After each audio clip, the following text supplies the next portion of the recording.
Muito bem-vindos, meus irmãos, minhas irmãs que estão conosco cultuando ao Senhor nesse domingo, dia 19 de julho de 2020. Enfrentamos um período de distanciamento social, um período onde a gente não pode se encontrar, se abraçar. Mas olha só, hoje a gente está celebrando um período onde a nossa curva de contágio aqui no Rio de Janeiro está caindo. Então, a gente possivelmente em breve vai poder voltar às nossas reuniões, nossos cultos. A gente ainda não tem data definida, mas é motivo para a gente agradecer e celebrar o Senhor nesse domingo, porque pelo menos aqui no nosso estado, não é a mesma realidade em outras cidades do nosso país, mas pelo menos no nosso estado a gente tem visto uma melhora e os leitos estão ficando mais desocupados ultimamente. Então, não só por isso, mas por tudo que Deus tem feito, por tudo que Ele faz na nossa vida, nós vamos celebrar ao Senhor com música, agora com o Ministério Leve da nossa igreja. Vamos adorar!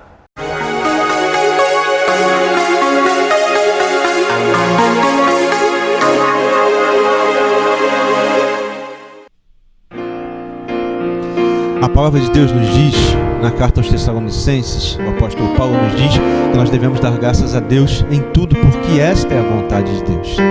Tiago também em sua carta nos diz que toda boa dádiva e todo dom perfeito vem do alto, vem do Senhor, e que esse Deus não muda. Então nessa música nós vamos agradecer ao Senhor e te convidamos a fazer o mesmo com a gente. Se o sol se põe lentamente ao final, mais um dia lindo em ser viver. Se a lua você vê clareando ao seu redor e as estrelas brilham lá no céu, agradeça ao Pai pelas coisas que Ele fez e tudo que ainda irá fazer.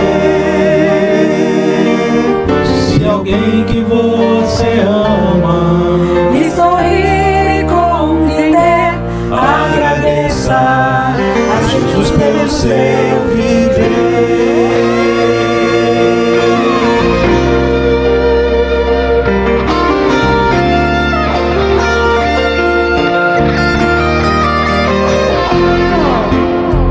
Se honestamente o seu pão você ganhou e alcançou seu alvo sem mentir.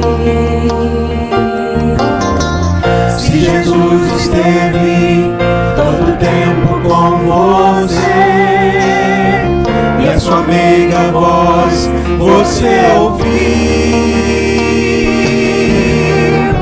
agradeça ao Pai pelas coisas que Ele fez e tudo que ainda irá fazer. E se alguém que você ama E sorrir e compreender, agradeça, agradeça, agradeça.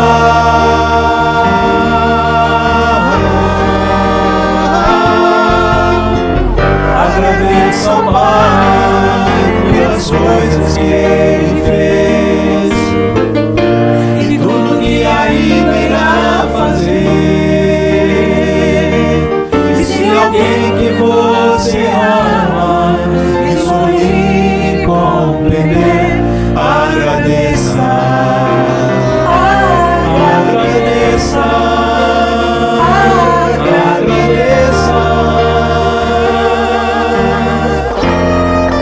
A Jesus pelo seu viver.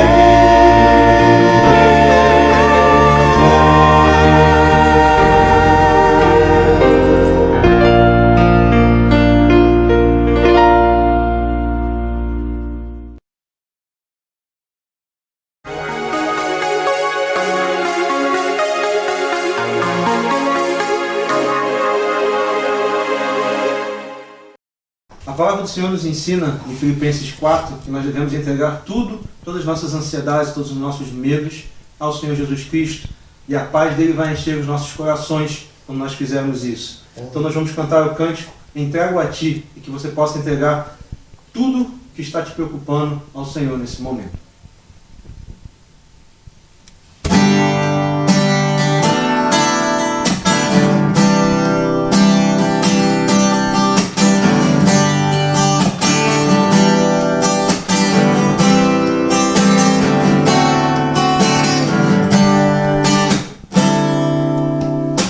Entrego a Ti a minha oração, pois Tu és Senhor,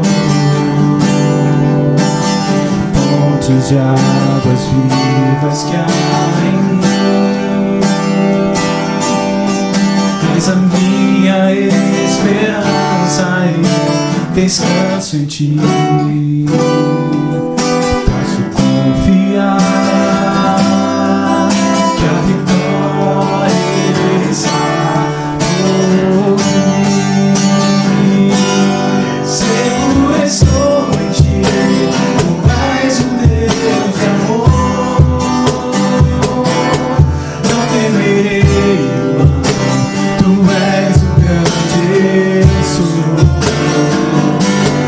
Eu ergo minhas mãos, preciso receber a Tua palavra, Deus, que me fará vencer.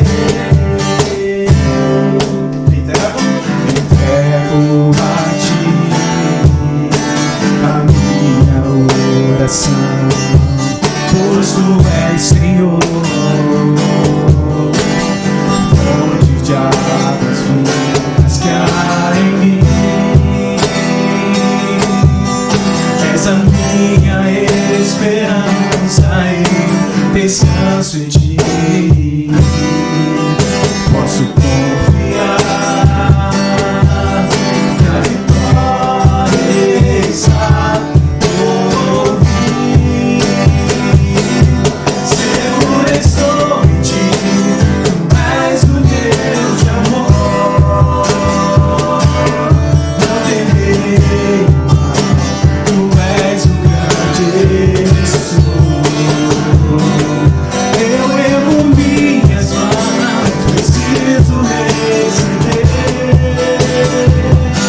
a Tua palavra, Deus, que me fará vencer. Seguro estou em Ti, Tu és o Deus de amor. Não temerei o mal, Tu és o grande eu sou. Eu ergo minhas mãos, preciso receber a Tua palavra, Deus, que me fará vencer. A Tua palavra, Deus, que me fará vencer. A Tua palavra, Deus, que me fará vencer.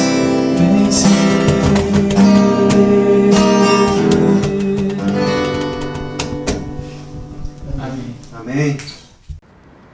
Vamos meditar agora então na palavra do Senhor. E você já sabe, a gente está meditando e caminhando em Atos dos Apóstolos, se lembrando do que o Senhor fez, do que o Espírito Santo moveu aqueles homens e aquelas mulheres e como que a igreja se espalhava. Aqui nesse momento, aqui em Atos 19, você já pode pegar sua Bíblia, você já pode deixar ele preparado aí em Atos 19.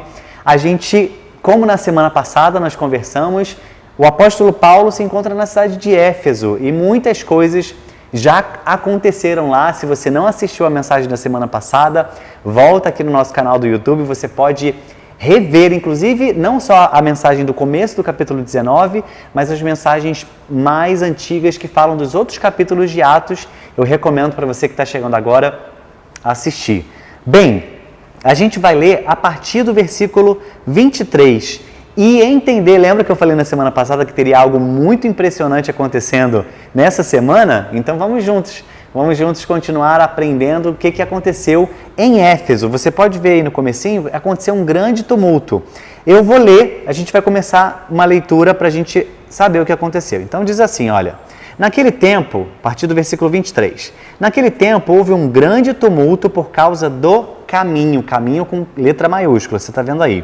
Um ourive chamado Demétrio, que fazia miniaturas de prata do templo de Ártemis e que dava muito lucro aos artífices, reuniu-os com os trabalhadores dessa profissão e disse: Senhores, vocês sabem que temos uma boa fonte de lucro nessa atividade e estão vendo e ouvindo como este indivíduo, Paulo, está convencendo e desviando grande número de pessoas aqui em Éfeso e em quase toda a província da Ásia. Diz ele que deuses feitos por mãos de homens não são deuses. Não somente há o perigo da nossa profissão perder sua reputação, mas também de o templo da grande deusa Ártemis cair em descrédito e da própria deusa, adorada em toda a província da Ásia e em todo o mundo, ser destituída de sua majestade divina. Eu vou ler até aí porque a gente vai dar uma paradinha para fazer sabe o quê? Para a gente viajar novamente até a cidade de Éfeso e eu continuo essa história nesse vídeo. Dá uma olhada. E aí, gente, a gente está no grande teatro da cidade de Éfeso. E nesse lugar, exatamente onde nós estamos, aconteceu um grande evento, que está registrado lá em Atos 19, a partir do capítulo 23. Paulo, quando veio para a cidade de Éfeso, passou alguns meses por aqui anunciando a palavra de Deus, e isso incomodou a bastante gente, porque ele pregava apenas um único Deus, a adoração a um Deus que não é feito por mãos de homens. E principalmente uma classe ficou muito revoltada com essa pregação do Evangelho. Já haviam alguns crentes aqui nessa cidade e Paulo veio para fortalecer esses crentes e para poder pregar o Evangelho. Algumas pessoas, muitos começaram a vir a Cristo aqui nessa cidade.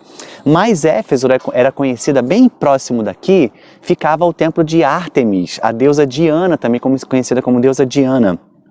E esse templo era uma das 7 maravilhas do mundo antigo. Era um templo gigantesco, belíssimo. A adoração não só de Éfeso, da região da Ásia Menor, que é onde a gente está, era voltada para essa deusa, para esse templo. Então, os artífices, a Bíblia chama eles de ourives, né? As pessoas que trabalhavam com a fabricação de imagens, de esculturas, de prata, ficaram muito chateados porque Paulo pregava exatamente contra a adoração a imagens e a deuses feitos, constituídos ao longo das gerações. E então, esse grupo ficou muito chateado, porque o que isso significava para eles? Um grande prejuízo, porque eles não venderiam mais as imagens deles.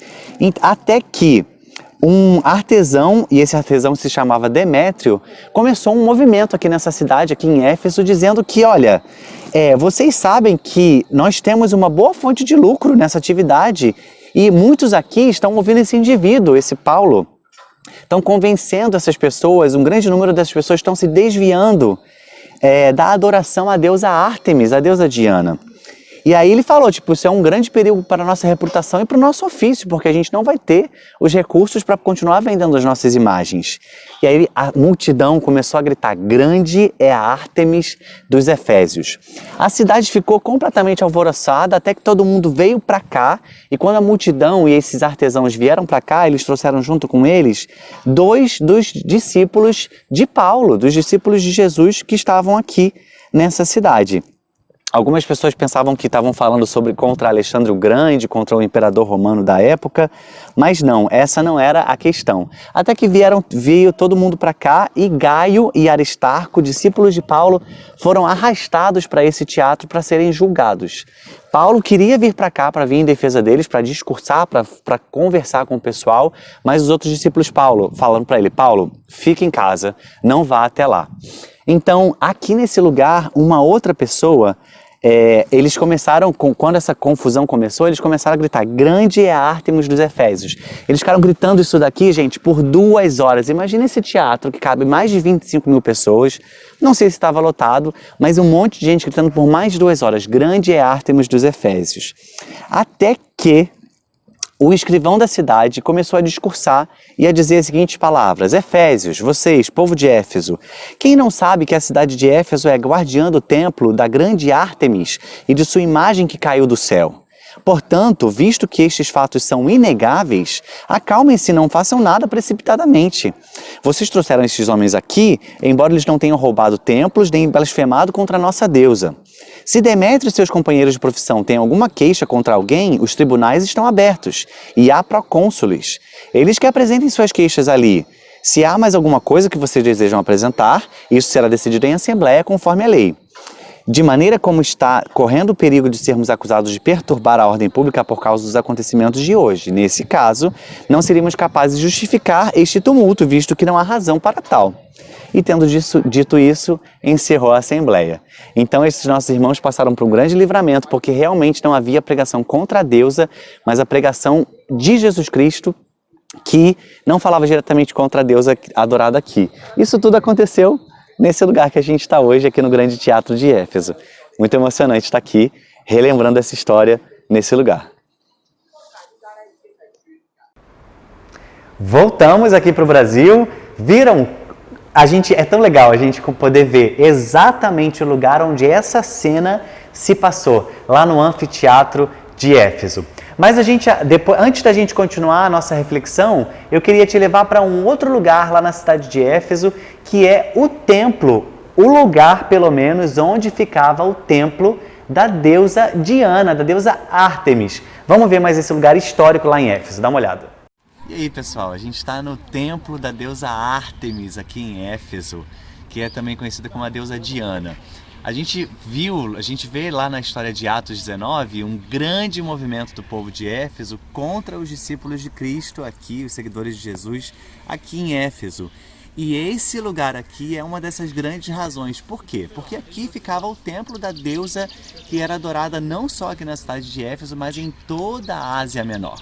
Ou seja, a construção desse lugar aqui foi tida como uma das 7 maravilhas do mundo antigo, que já não existe mais nada. Olha aqui, a gente tem uma coluna praticamente intacta, né? Tipo, mais ou menos, mais um pedacinho aqui, mas quando você vê a remontagem do que era esse templo, era algo grandioso, era um lugar muito bonito, muito grande, cercado de colunas como essas romanas aqui. Hoje em dia fica só o espaço e algumas pedras para a gente se lembrar que isso aqui não resistiu ao tempo, aos terremotos que aconteceram aqui, às dominações dos outros impérios que vieram depois do Império Romano para essa região aqui de toda a Ásia Menor, né? Tá aí com vocês o Templo de Diana, então. Voltamos aqui para o Brasil e a gente fica por aqui. E quem sabe em uma próxima mensagem a gente viaja de novo para algum outro lugar do mundo, né? Bem, meus irmãos, a gente acabou de ver aí o templo da deusa Diana, da deusa Ártemis. Então a gente vai ver aqui desse lado como era o templo antigamente. Olha que diferença que esse templo era. Ele era um templo gigantesco, super frequentado por todas as pessoas de toda a região da Ásia Menor. E agora do lado de cá, você vai ver como esse templo está agora, que foi exatamente o que você viu.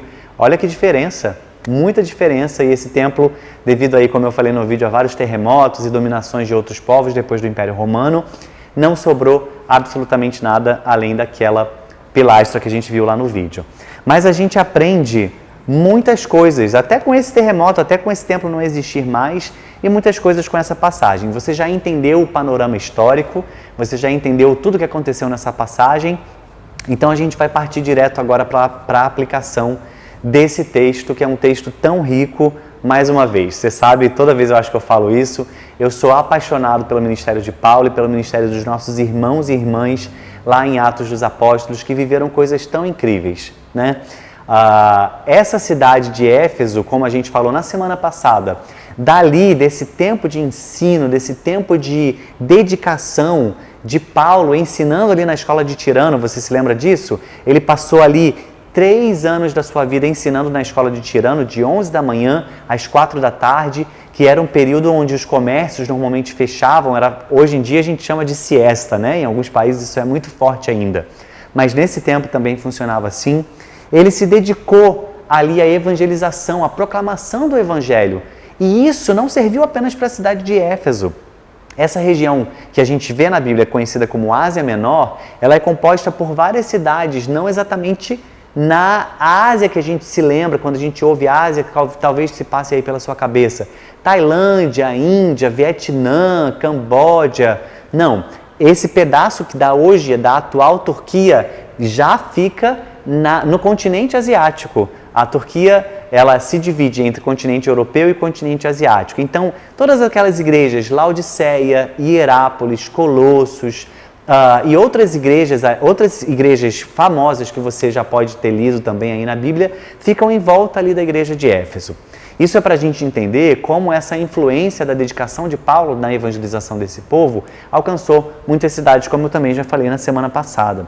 Bem, vamos lembrar, eu queria que isso servisse de ensino para nós, as estratégias de Paulo para a evangelização. A primeira é que ele escolheu lugares, não apenas as sinagogas. A gente tem percebido ao longo dos textos que isso foi uma estratégia dele, sempre chegar e conversar com os judeus nas sinagogas. Mas como nós vimos na semana passada, ele passou um tempo se dedicando na sinagoga, depois ele foi direto para a escola de Tirano e ali ele pregava aos gentios. A gente vê que Paulo tinha uma fala muito racional, um conhecimento, uma maneira de apresentar o evangelho. Não era simplesmente baseado em achismos, baseado em suposições ou experiências pessoais apenas. Paulo pregava o Cristo crucificado, o batismo, não apenas de João Batista, como a gente viu na semana passada pelo arrependimento, mas o batismo que trazia a presença do Espírito Santo. A gente via, isso é importante, eu até lembrei da nossa vivência, do nosso tempo aqui enquanto memorial, aqui no Rio de Janeiro, na América do Sul, tão distante lá de Éfeso, mas como isso serviu para nós. Muitas das igrejas ainda vivem uma evangelização, um compartilhar apenas eclesiástico. O que isso quer dizer? Vem na minha igreja, você precisa conhecer a Jesus na minha igreja através da boca do meu pastor. Nós, enquanto memorial, e nós já temos o entendimento de que cada membro, cada servo de Deus é um ministro e pode ser um sacerdote, pode ser alguém que vai levar o evangelho, vai levar as boas novas do evangelho de Jesus para várias pessoas. E isso não precisa acontecer aqui no templo da nossa igreja. Isso pode acontecer nas casas, isso pode acontecer em qualquer lugar. E nas casas a gente já vive a experiência das sementes. Bem, algumas pessoas vivem também uma experiência de compartilhar de uma maneira muito emocional, de maneira que não traz a razão da pessoa para o entendimento do Evangelho. Traz a emoção, traz às vezes o choro, não que não há nenhum problema no choro, na emoção, mas há a necessidade de que aquele que recebe a palavra tenha a compreensão do Evangelho, não seja apenas um momento de emoção. E esse tempo de Paulo também nos ensina, nos mostra que ele viveu um tempo profundo, um tempo de dedicação, um tempo de compartilhar a vida com as pessoas ali. Não tinha nada de superficial no compartilhar do Evangelho de Paulo. Isso nos traz grandes lições de como a gente deve compartilhar, de como a gente deve viver a nossa vida, a vida cristã, diante da nossa sociedade, diante do nosso tempo hoje, mesmo a gente não estando naquela realidade transcultural, diferente que Paulo se deparou lá. Mas o que eu aprendo? O que a gente pode aprender com essa mensagem de hoje, com esse texto de hoje? A gente viu aqui no texto de Atos que uma grande confusão aconteceu naquela cidade. Você imagina que durante 2 horas as pessoas gritando, as pessoas se alvoroçando. E essa confusão se originou por causa do interesse político, econômico desses ourives, do Demétrio, que foi o cara que puxou essa rebelião, mas muito mais do que isso, era o interesse financeiro, o interesse econômico dele, porque a idolatria que movimentava toda aquela sociedade, toda aquela economia. O fato de haverem muitos deuses sendo produzidos por esses artífices e que trazia renda, que trazia lucro para esse povo. Mas o desfecho da história, como a gente viu, lendo a passagem e contando ali localmente em Éfeso, a gente viu que não havia razão para aquela confusão, não havia condições para que eles fossem penalizados judicialmente, não havia uma prova crime, não havia nada disso durante aquela situação. E o que a gente pode perceber é que, assim como Paulo viveu experiências que chocaram ele, que fizeram com que ele ficasse bastante impactado, como a gente conversou e já pregou também aqui no texto de Atos, capítulo 17, quando ele chegou em Atenas, ele viu que a idolatria era algo tão grande ali. Em Éfeso acontecia da mesma maneira, não para talvez muitos deuses diferentes, mas para a deusa Diana, para a deusa Ártemis. O que nós aprendemos nas Escrituras Sagradas é que não existe nenhum outro Deus. E o nosso Deus é o único Deus soberano sobre todas as coisas. Não simplesmente por esses homens, pelos discípulos de Paulo, terem se livrado dessa situação de aperto, dessa acusação, desse grande alvoroço, dessa grande confusão que aconteceu em Éfeso. Não simplesmente por isso, mas porque Deus é soberano e não existe nenhum outro sobre ele.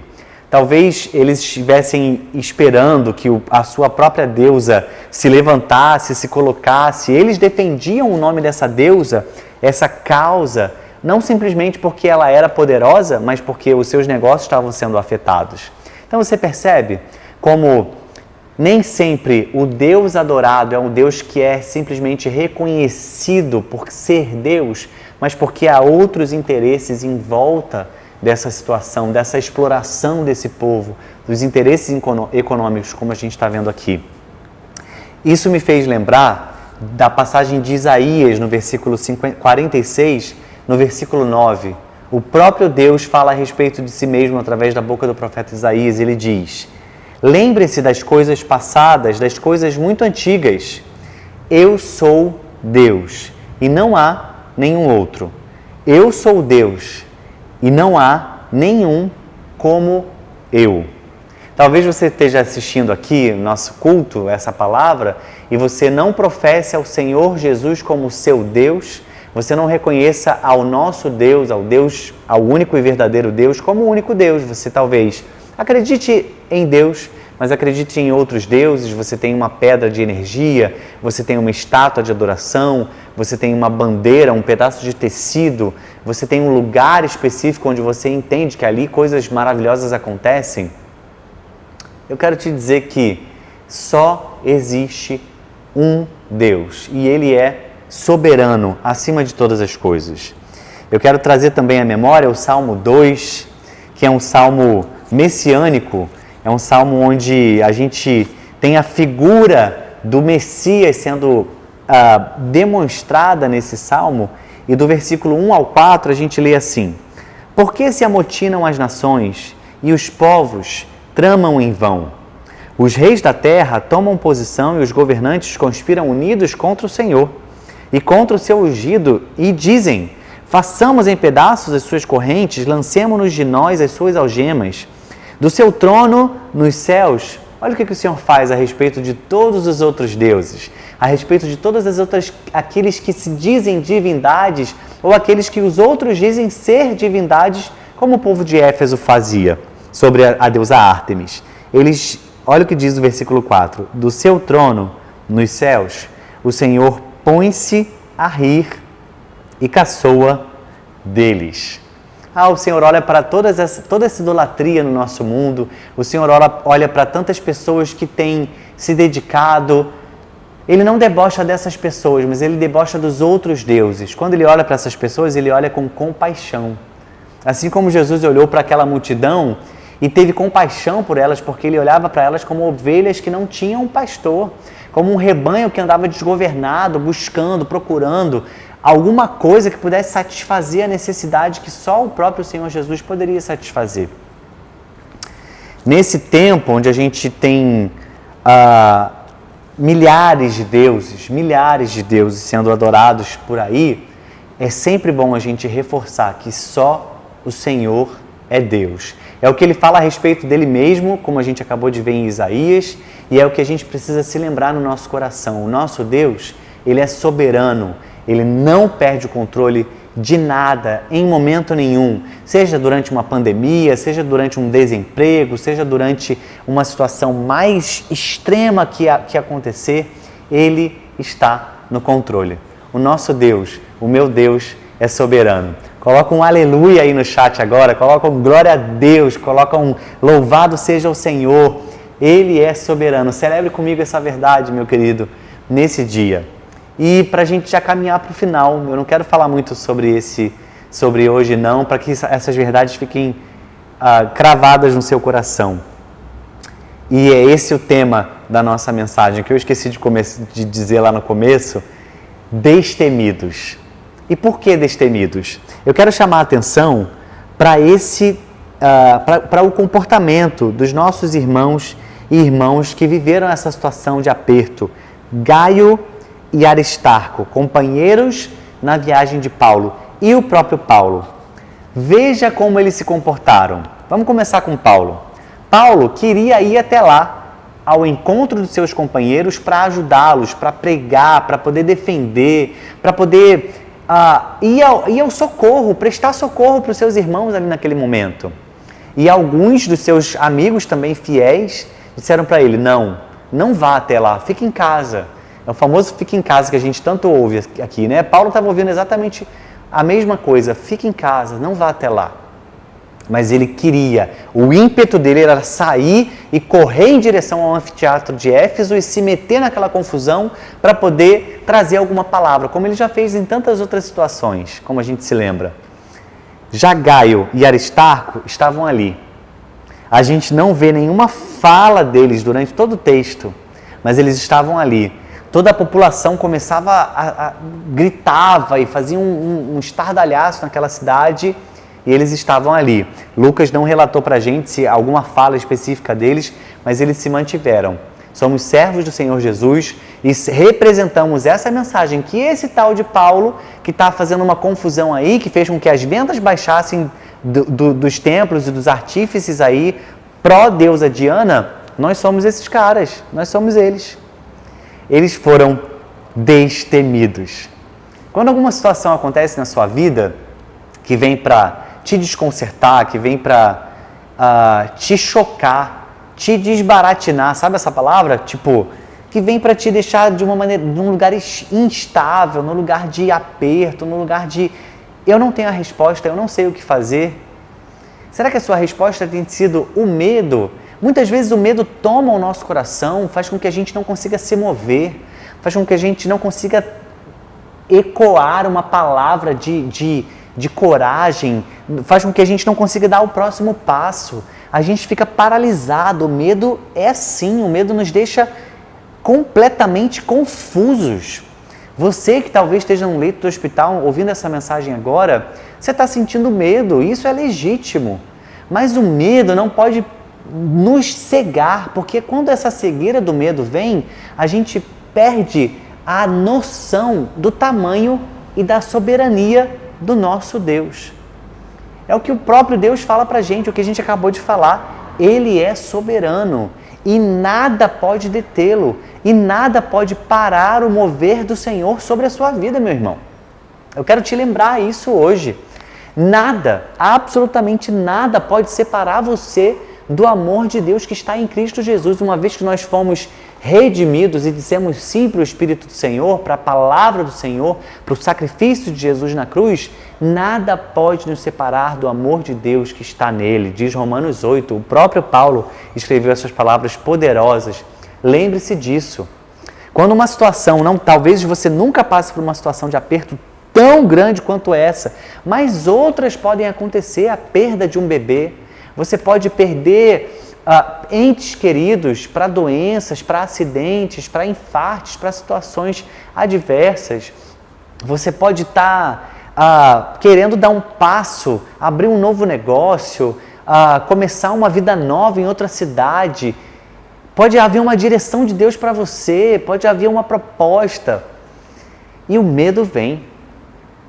Mas isso não pode nos paralisar. Qual foi o papel de Paulo, de Gaio e de Aristarco? Eles fugiram? Eles se amedrontaram? Eles choraram? Eles se encolheram e choraram e se esconderam? Não. Eles permaneceram. Eles se mantiveram ali. Mais tarde, Paulo vai escrever para Timóteo. Timóteo, que já apareceu aqui na nossa cena, nas nossas pregações de Atos, do pastor Rui, do pastor Jonathan. Nós vimos o que ele escreveu para Timóteo. Eu quero lembrar com você. Vamos lá para 2 Timóteo, capítulo 1. Nós vamos ler a partir do versículo 6. Enquanto eu abro aqui, você abre aí na sua casa. Em Timóteo, o que diz? 2 Timóteo, capítulo 1, versículo 6. Paulo disse, encorajando a Timóteo, e essa é a palavra para todos nós também. Por essa razão, torno a lembrar-lhe que mantenha viva a chama do dom de Deus que está em você, mediante a imposição das minhas mãos. Pois Deus não nos deu espírito de covardia, mas de poder, de amor e de equilíbrio.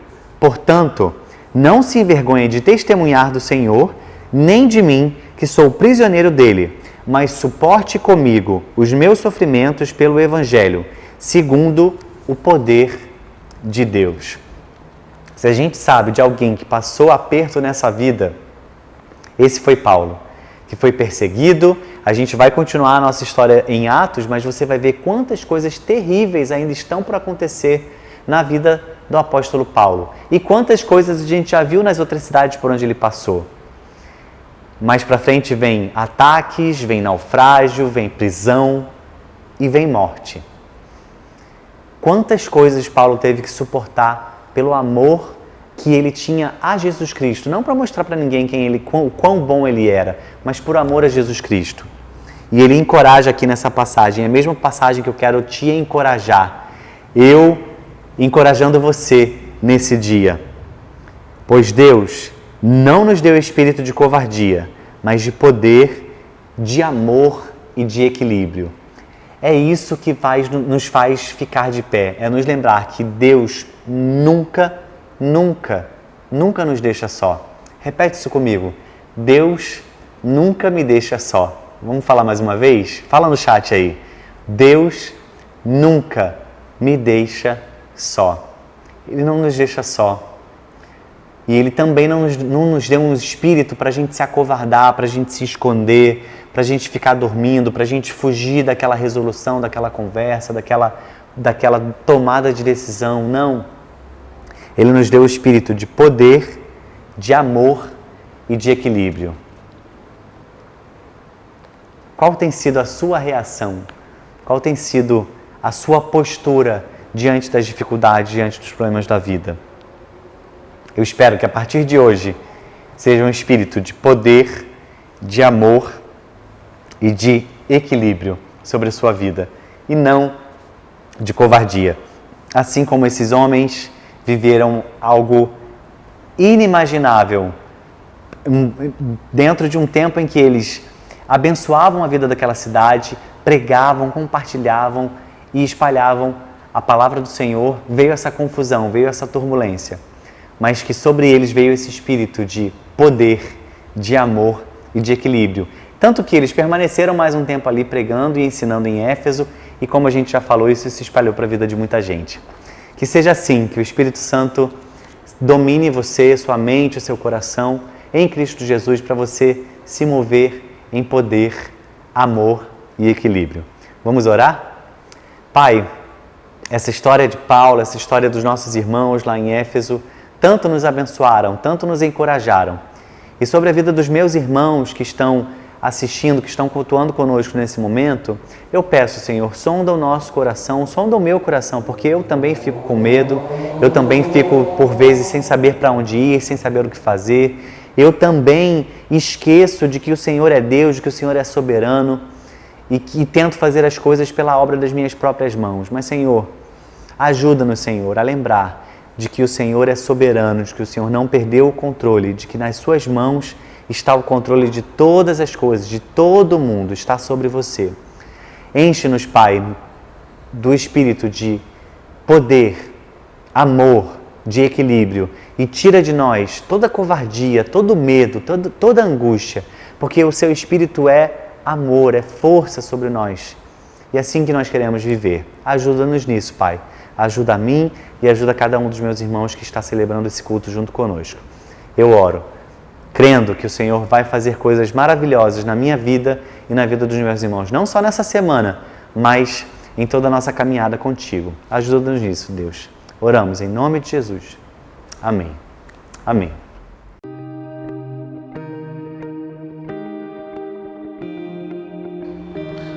Querido irmão, querida irmã, é uma alegria estar com você aqui nesse culto, adorando ao Senhor, entoando louvores, ouvindo a sua palavra, derramando o nosso coração diante do altar dele. Mas como igreja, como comunidade, também temos algumas responsabilidades institucionais, e o meu aviso, e que na verdade também é um convite a você, que é membro da nossa igreja. Esse convite é um convite exclusivo aos membros da igreja a participarem da nossa Assembleia Ordinária de junho, né? Nesse domingo, dia 19 de julho, às 18 horas, nós teremos a nossa Assembleia Ordinária do mês de julho, como previsto em calendário, observando o nosso estatuto, que prevê que pode acontecer assembleias em momentos extraordinários, em momentos não comuns fora da sede. É o que nós iremos fazer. Então você que é membro da nossa igreja, fica ligado no grupo de avisos da nossa comunidade, porque você receberá um link para comparecer a uma reunião virtual onde os assuntos ordinários da nossa igreja serão tratados, e é necessário a sua presença para compor ali, para que você se inteire também de tudo que está acontecendo em nossa igreja no que diz respeito à nossa estrutura institucional. Então, você é membro da nossa comunidade, que é ativo na nossa caminhada, você está mais do que convocado a comparecer às 18 horas. Fique ligado no grupo de avisos, compareça a essa reunião virtual, que trataremos de assuntos importantes para a nossa igreja e queremos a sua participação nesse momento. Então, grande abraço, que Deus abençoe a sua vida e que seja um domingo abençoado, como certamente já está sendo, mesmo que não juntos e próximos, mas reunidos no mesmo Espírito. Deus abençoe sua vida. Estou aqui de volta para falar dos quadrinhos do Outside, os quadros que você precisa ter na sua casa, que você pode presentear alguém e levar a palavra de Deus junto com esse presente, ou mostrar para todo mundo o quanto você ama o Senhor Jesus. Estou aqui com o quadrinho O Amor Me Amou, mas a gente também tem Jesus Reina Nesse Lugar, a gente também tem o Seja Forte e Corajoso, aquela palavra maravilhosa lá de Josué. Você pode colocar, e toda vez que você lembrar, que você olhar para ele, tipo assim, vou viver um dia maravilhoso, vou ser forte. E o último quadrinho dessa leva, porque ele vive, posso crer no amanhã. Esses quadrinhos do Outside abençoam o ministério, fazem com que o evangelho se espalhe por aí, e você abençoa o nosso acampamento Outside que está chegando. Então, se você é jovem adolescente, não deixa de participar. E também adquire os nossos quadrinhos, vai aparecer o telefone da Júlia aqui, ou pelo Instagram do Outside, faça a sua encomenda e a gente leva até você, tá bom? Compra já teu quadrinho.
Sou o pastor Zeca, pastor da juventude aqui da Primeira Igreja Batista do Lins, e estou aqui para falar um pouquinho sobre o impacto de carnaval. Em primeiro lugar, eu quero dizer que tem sido muito bom, um privilégio, um prazer receber todo esse grupo de voluntário aqui conosco, um tempo que a gente tem orado aqui 24 horas por dia, temos saído também para evangelizar aqui ao redor da nossa igreja. Tem sido um privilégio falar do amor de Jesus para cada uma dessas pessoas. E o nosso desejo é que a gente possa alcançar cada uma dessas pessoas com o Evangelho de Cristo Jesus, que é o poder de Deus para transformar vidas. Para a gente tem sido muito bom estarmos aqui, vivermos esse tempo, onde muitas pessoas tiram esse tempo para fazer inúmeras coisas, descansar, ir para o retiro. Tudo é bênção do Senhor, mas a gente tem entendido que o tempo da nossa igreja, o tempo que nós devemos viver agora, é um tempo de alcançar essas pessoas. Nós queremos ser relevante aqui onde nós estamos plantados. Queremos fazer diferença onde nós estamos inseridos, para dentro dessa realidade, para dentro da comunidade. Queremos alcançar com o verdadeiro amor de Cristo Jesus.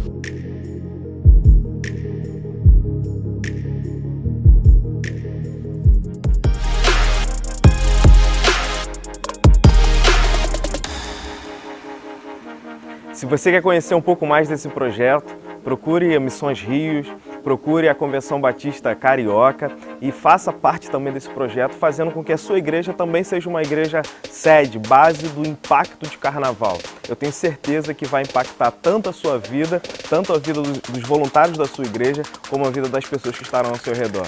Alcance as pessoas com o amor de Cristo Jesus. Olá, como é que você está? Tudo bem? Eu sou o pastor Laerte Lafayette e eu faço parte da capelania do Hospital Federal do Andaraí, que fica no bairro do mesmo nome, aqui no Rio de Janeiro. E hoje eu trabalho ali no Hospital do Andaraí todas as segundas-feiras. A minha rotina, ela é uma rotina, eu diria, privilegiada, não diria diferenciada. Por quê? Porque você está vendo aqui o pastor Laerte com o seu jaleco de voluntário do Hospital do Andaraí, mas você não sabe o tipo de capelania que eu faço. Eu faço uma capelania hospitalar voltada não apenas para a criança, também para o adulto, mas com muito bom humor. Uma capelania que eu diria que é temática. Por quê? Porque às segundas-feiras, quem visita os pacientes não é o pastor Laerte. Opa, deixa eu trocar. É o doutor Pirata, que ataca na capelania do Hospital do Andaraí toda segunda-feira. Aí nós vamos de leito em leito, vamos na emergência, em todas as enfermarias em que somos solicitados. Começamos esse trabalho por uma iniciativa da missionária Sandra.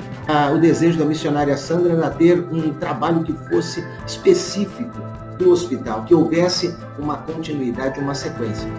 Eu digo para você que não é apenas um trabalho para crianças, porque nós conseguimos levar alegria e a palavra de Deus, as boas novas do Evangelho, através de um serviço bem-humorado. A grande dificuldade que muitas vezes nós enfrentamos, do meu ponto de vista, com relação àquilo que é o desafio para a capelania, é nós entendermos o chamado de Deus e colocarmos isso como uma prioridade na nossa vida. Mateus 6,33 fala: buscar em primeiro lugar o reino de Deus e a sua justiça, e todas as outras coisas vos serão acrescentadas. E eu quero fazer um convite para você que está aí me assistindo. Vem ser um voluntário conosco, participe conosco desse projeto maravilhoso, levando as boas novas do Evangelho. Se você acha que não pode participar pessoalmente, presencialmente, nos apoie financeiramente. Seja voluntário em um projeto missionário no Rio de Janeiro, ou nos ajude com aquilo que é a doação, a tua doação e a tua oferta. A cidade do Rio de Janeiro, ela clama. E quem responderá? Eu, eu, Laerte Lafayette, responderei. Responda você também a esse chamado. Que Deus abençoe a tua vida.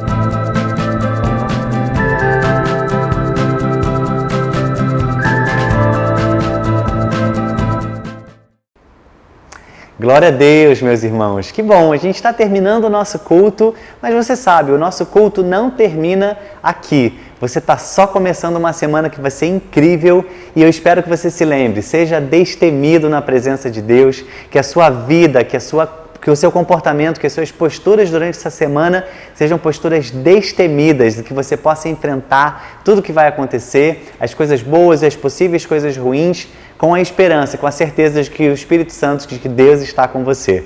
Vamos orar para a gente terminar? Senhor, nós te agradecemos por esse tempo maravilhoso de culto que tivemos juntos aqui, celebramos ao Senhor, pudemos conversar e lembrar dos nossos irmãos, pudemos adorar ao Senhor juntos, mesmo que à distância, nas nossas casas, e que o Senhor nos abençoe, Deus, abençoe nossa entrada, nossa saída, nossos dias, nosso trabalho, nossas necessidades, nós depositamos tudo isso. Nossa esperança está no Senhor, Pai. Abençoa-nos, abençoa a nossa igreja e abençoa também o dia em que nós estaremos juntos de novo para celebrar ao Senhor como família. Nós te agradecemos e oramos em nome de Jesus. Amém. Boa semana, que Deus te abençoe.